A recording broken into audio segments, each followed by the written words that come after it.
सबसे पहले है टेंशन। टेंशन बेसिकली आप लोग को पढ़ चुके हो बहुत सारे सब्जेक्ट्स में, लेकिन मैं कोशिश करूंगा कि इसको बहुत ज़्यादा सिंप्लीफाई करूँ कोशिश करूँ। टेंशन देखिए, एक मिसाल पहले मैं आपको समझाने की कोशिश करिए कि एक रेक्टेंगल का एक बार बना हुआ है, उसके ऊपर एक फोर्स या लोड लग रहा है ऐसे 2000 पाउंड्स का एक लग रहा है ऐसे, यानी अपोजिट डायरेक्शन में हम लोग किसी रस्सी को खींच रहे हैं। तो होता क्या है, जो inside the molecules are pulling back to try to stay together and keep the being ripped apart. ये मैंने आपको बताया था एनर्शिया में कि ये अंदर के इसके मेटल क्या करेंगे, कोशिश करेंगे कि अपने स्टेबल हालत में रहें, लेकिन हम लोग बाहर दोनों तरफ क्या कर रहे हैं, खींच रहे हैं। इसके अलावा टेंशन की मैं आपको एक और सिंपल मिसाल दूं। अगर किसी की गाड़ी खराब हो गई हो, उसने टूचन किया हो, तो एक गाड़ी आगे होती है, एक गाड़ी पीछे होती है। आगे वाले में वो रेस दे रहा होता है, पीछे वाला खींच रहा होता है, लेकिन जो आपकी रस्सी है उसके अंदर टेंशन प्रोड्यूस हो रहा होता है। टू पुलिंग और opposing forces that stretch an object trying to pull it apart. For example, pulling off a rope, मैंने आपको example the. A car towing another car with a chain, ये भी मैंने आपको example the. And a rope and a chain are in tension or being subjected to tensile load.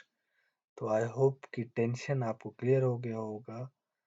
मैंने आपको दो मिसालें, एक रोप की मिसाल दी, एक कार की मिसाल दी, फिर मैंने आपको एक डायग्राम भी दिखाई कि इसके अंदर मॉलिक्यूल्स के अंदर क्या एक्शन हो रहा होता है और टेंशन एक्चुअली होता क्या है हमारे पास।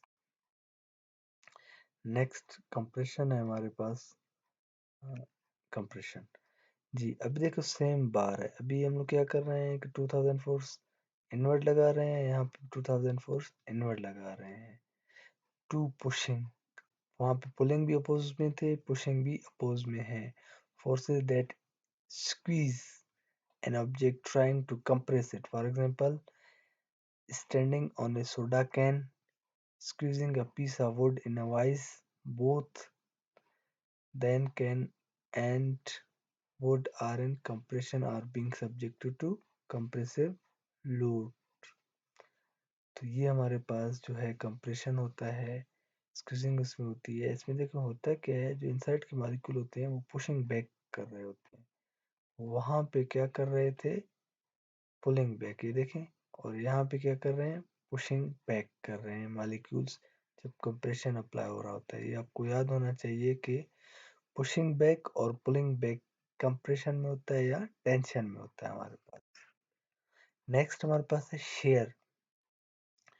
शेयर में एक्चुअली क्या है, टू पुलिंग और पुशिंग फोर्सेस होते हैं, एडजेसेंट होते हैं, अपोजिट डायरेक्शन में होते हैं। अभी मैं एक मिसाल दिए, देखें कोई सा भी एक बार है, ये इस डायरेक्शन में जा रहा है और दूसरा इस डायरेक्शन में, तो अपोजिट डायरेक्शन में है, तो ये क्या प्रोड्यूस करेंगे, शेयर प्रोड्यूस करेंगे। To pulling or pushing adjacent forces acting close together, not directly opposing each other। यानी ये देखें, एक और चीज बड़ी important, not directly opposing each other. देखें इसकी डायरेक्शन यहाँ पर है, लेकिन ये थोड़ा सा इसमें फासला है, यानी डायरेक्टली एक दूसरे को अपोज नहीं कर रहे हैं कि ये 180 का डिग्री बना रहे हैं कि एक ऐसे लग रहा है ऊपर सीधा लग रहा है, नहीं, थोड़ा सा फर्क होगा इसमें। शेयरिंग लोड कट्स और rips an object by sliding its molecules apart sideways. For example, pruning shears cutting through a branch. Simple paper cutter cutting paper. The branch and the paper are subjected to shear loading.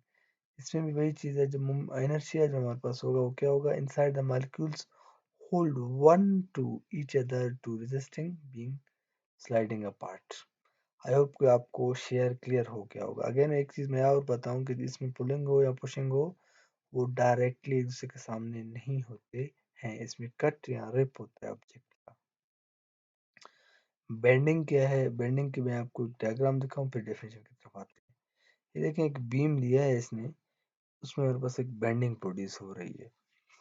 Actually हमारे पास देखें होता क्या है, ऊपर हमारे पास कोई force लग रहा है बीम के अंदर, ठीक है, और नीचे क्या है, ये बेंड कर रहा है बीम की। एक्चुअली देखें ये लाइन जो है, ये वाली लाइन लाइट वाली डार्क वाली बेंडिंग की लाइन है, डार्क वाली लाइन है एक्चुअली है, लेकिन लोड की वजह से क्या हो रहा है, वो बेंड हो रहा है। तो ऊपर हमारे पास क्या हो रहा होगा, the top of the shelf is in compression. और ऊपर वाला जो शेल्फ होगा वो हमारे पास किस में होगा, कंप्रेशन में होगा। And gas squeeze together the molecules push back trying to stay apart. ये मैंने आपको बताया था कि पुश बैक करेंगे ट्राइंग टू अपार्ट में। इसी तरह जो बॉटम हमारे पास क्या होगा, इसमें जाहिर सी बात है टेंशन होगी। The bottom of the shelf is in tension and it gets stretched apart. The molecules other to pull one another together. अभी नीचे एक बड़ा इसने खूबसूरत एक जुमला लिखा हुआ है, a beam is said to be smile in bending. The top is in compression and the bottom is in tension. ये बड़ा ज़बरदस्त जुमला है, आपको याद होना चाहिए कि ये देखें, ये इसने एक से करके आपको एक डायग्राम बनाया हुआ है कि जब बीम होता है वो स्माइल कर रहा होता है बेंडिंग में। क्यों, टॉप के ऊपर हमारे पास देखिए कंप्रेशन होता है, बॉटम में हमेशा टेंशन होता है। ये भी चीज़ आपको क्लियर हो गई कि टॉप पे कंप्रेशन होता है, बॉटम में टेंशन होता है। क्यों होता है वो भी यहाँ पे आपको मैंने एक्सप्लेन कर दिया है। इसके डेफिनेशन में जाते हैं। When a moment or a turning force is applied on a structure member that is fixed on the both ends, such as a pole beam making it deflect or bend, a movement that causes bending called bending moment. Bending procedure tension and compression inside a beam or a pole causing it to smile. The molecule on the top of the smile get squeezed together while the molecules on the bottom or smile get stretched out. The beam or a pole bending will then fall in tension break on the side that is being pulled apart. ठीक है, a shelf is in bookcase or earlier dying board scenario. तो I hope कि ये जो है bending आपको clear हो गई होगी। टॉर्जन, टॉर्जन को ट्विस्टिंग इफेक्ट भी कहते हैं। अगेन मैं इसके आपको एक डायग्राम दिखाऊंगा, फिर इसकी डेफिनेशन की तरफ आएंगे। देखिए एक स्टील का पोल लगा हुआ है, इसमें हमारे पास जो है, ये जो है हमारे पास देखें, ये इसके साथ एक समझे कि प्लेट अटैच है। तो ये क्या करेगा, ये ऐसे जो हवा है, विंड है, वो उसके ऊपर ऐसे फोर्स लगा रहा है। तो ये क्या करेगा, ऐसे मूव करेगा हमारे पास। तो इसमें क्या पैदा होगी, ट्विस्टिंग इफेक्ट पैदा होगा। Wind force act on a distance from the centre of the pole causing twisting movement.